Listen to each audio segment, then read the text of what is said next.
ഇന്ന് വീണ്ടും ഒരു കേക്കുമായിട്ട് ഞാൻ വന്നിട്ടുണ്ട്. വീട്ടിൽ 2-3 ബർത്ത്ഡേ ഒക്കെ കഴിഞ്ഞിട്ടുണ്ടായിരുന്നു. അപ്പൊ എല്ലാവരുടെയും തിരക്കാരനോ അതൊന്നും സെലിബ്രേറ്റ് ചെയ്യാൻ പറ്റിയിട്ടുണ്ടായിരുന്നില്ല. അപ്പൊ ഏതായാലും നാളെയാണ് നമ്മളത് ആ ഒരു ഡേറ്റ് തീരുമാനിച്ചിട്ടുള്ളത്. ഫംഗ്ഷൻ ആകുമ്പോൾ എന്തായാലും ഒരു കേക്ക് വേണമല്ലോ. അതുകൊണ്ട് ഞാനിപ്പോൾ ഒരു വാനില കേക്ക് തന്നെയാണ് ഉണ്ടാക്കാൻ പോകുന്നത്. വെറൈറ്റി ഒന്നും അല്ല, സാധാരണ കേക്ക് തന്നെയാണ്. കാരണം നമുക്ക് സമയമില്ല കൂടുതൽ. ഒരു 2 മണിക്കൂർ കൊണ്ടാണ് നമ്മൾ ഈ കേക്കൊക്കെ സെറ്റ് ആക്കിയിട്ടുള്ളത്. കാരണം നാളെ സ്കൂളിൽ പോകണം. അപ്പോൾ അതിനൊന്നും സമയമില്ല. അതുകൊണ്ട് തൽക്കാലം ഒരു ഈസി ഡിസൈൻ ആണ് കൊടുക്കാൻ ഉദ്ദേശിച്ചിട്ടുള്ളത്. അപ്പൊ കേക്ക് നമ്മൾ ക്രീമൊക്കെ ഇട്ട് സെറ്റ് ചെയ്തിട്ടുണ്ട്. അടിയിൽ ഇച്ചിരി മഞ്ഞ കളർ കൂടി കൊടുത്തിട്ടാണ് ചെയ്തിട്ടുള്ളത്. പിന്നെ വെറുതെ നമ്മുടെ നൈഫ് കൊണ്ടൊരു ഡിസൈൻ ഒക്കെ കൊടുത്തിട്ടുണ്ടായിരുന്നു. അതുപോലെ തന്നെ ബ്രഷ് വെച്ചിട്ട് സൈഡിൽ ഡിസൈൻ കൊടുത്തിട്ടുണ്ട്. ഇത് വളരെ ഈസിയാണ്, മാത്രമല്ല ഒരു നല്ല ഫിനിഷിംഗും കിട്ടുമല്ലോ. പ്രത്യേകിച്ച് നമുക്ക് സമയമില്ലെങ്കിൽ ഇങ്ങനെയുള്ള പരിപാടികൾ ചെയ്തു വെക്കുന്നതായിരിക്കും ബുദ്ധി. അപ്പൊ ചുറ്റും ഡിസൈൻ കൊടുത്തിട്ടുണ്ട്.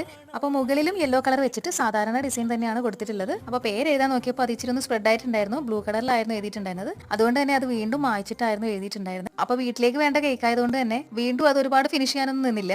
ഞാൻ അതിന്റെ മുകളിൽ തന്നെ വീണ്ടും പേര് എഴുതിയിട്ടുണ്ട്. ചേച്ചിയുടെ മോന് വേണ്ടിയിട്ടുള്ളതായിരുന്നു ഇന്നത്തെ കേക്ക്. കേക്ക് റെഡി ആയിട്ടുണ്ട്. ഇനി നമുക്ക് നാളെ കട്ട് ചെയ്യുമ്പോൾ കാണാം കേട്ടോ.